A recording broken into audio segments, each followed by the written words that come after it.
भजन संहिता 141 शुद्ध हृदय की प्रार्थना। यह दाऊद की प्रार्थना है जिसमें वह परमेश्वर से सहायता और सुरक्षा मांगता है। दाऊद चाहता है कि उसकी प्रार्थना परमेश्वर के सामने सुगंधित धूप के समान स्वीकार हो। लेकिन वह केवल बाहरी सुरक्षा नहीं मांगता, वह अपने शब्दों और हृदय के लिए भी प्रार्थना करता है। हे यहोवा, मेरे मुंह की रखवाली कर। दाऊद जानता था कि मनुष्य के शब्द बहुत नुकसान पहुंचा सकते हैं, इसलिए वह चाहता है कि उसके शब्द और विचार परमेश्वर को प्रसन्न करें। वह दुष्ट लोगों के कार्यों में भाग लेने से भी बचना चाहता है।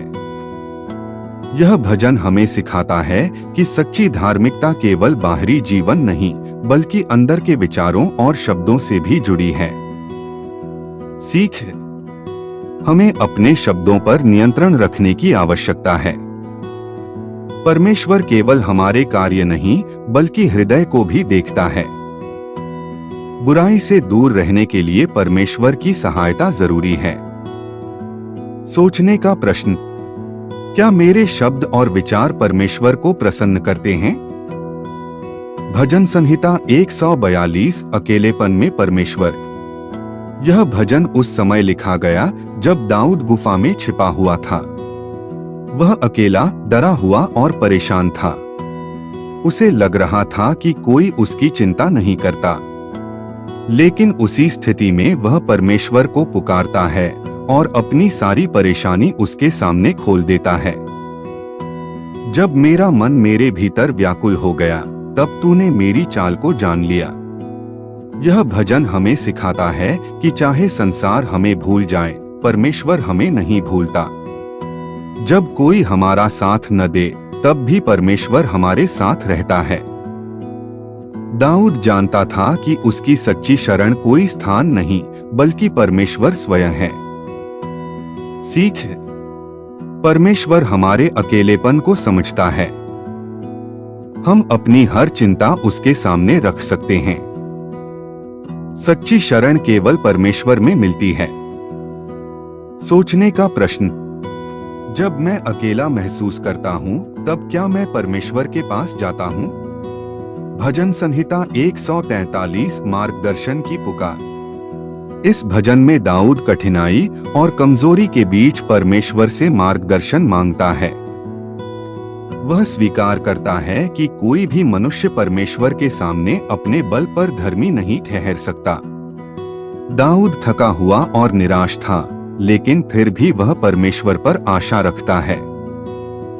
वह कहता है, मुझे उस मार्ग की शिक्षा दे जिस पर मुझे चलना चाहिए।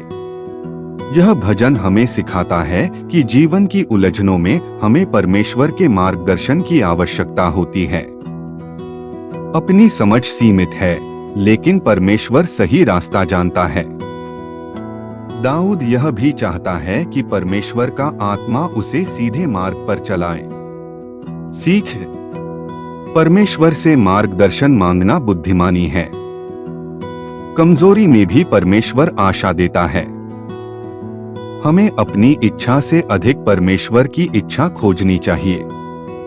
सोचने का प्रश्न, क्या मैं अपने निर्णयों में परमेश्वर से मार्गदर्शन मांगता हूं? भजन संहिता 144 परमेश्वर हमारी शक्ति है। इस भजन में दाऊद परमेश्वर को अपनी चट्टान और युद्ध का प्रशिक्षक कहता है।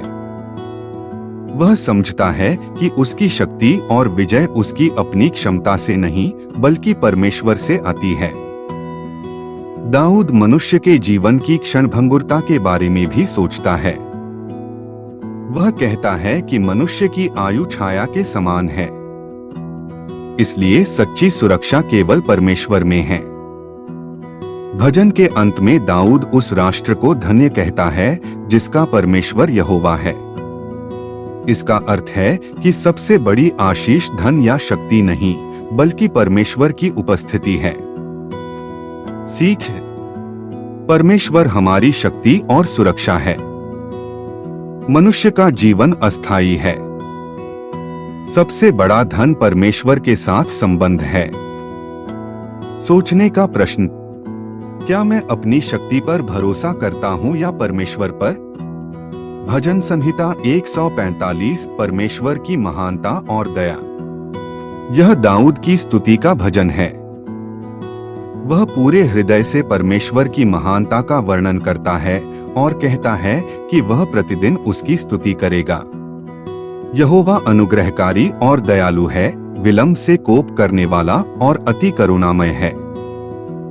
यह भजन दिखाता है कि परमेश्वर केवल महान और सामर्थी ही नहीं, बल्कि दयालु और प्रेम से भरा हुआ भी है। वह गिरे हुओं को उठाता है, भूखों को भोजन देता है और अपने लोगों की सुनता है। दाऊद यह भी कहता है कि परमेश्वर अपने सभी कार्यों में विश्वासयोग्य है। संसार बदल सकता है, लेकिन परमेश्वर का स्वभाव नहीं बदलता। अंत में पूरा भजन स्तुति के साथ समाप्त होता है। हर प्राणी को परमेश्वर की महिमा करनी चाहिए। सीख: परमेश्वर महान और दयालु है। वह हर जरूरतमंद की चिंता करता है। हमें प्रतिदिन उसकी स्तुति करनी चाहिए। सोचने का प्रश्न: क्या मेरी जीवन शैली परमेश्वर की महानता और दया को प्रकट करती है? कमेंट में अपना जवाब जरूर लिखें। और यदि आप भी यीशु से प्रेम करते हैं तो हर दिन परमेश्वर के वचन सुनने के लिए हमारे चैनल को सब्सक्राइब करें और बेल आइकन दबाना न भूलें, ताकि हर नया वीडियो आप तक सबसे पहले पहुंचे।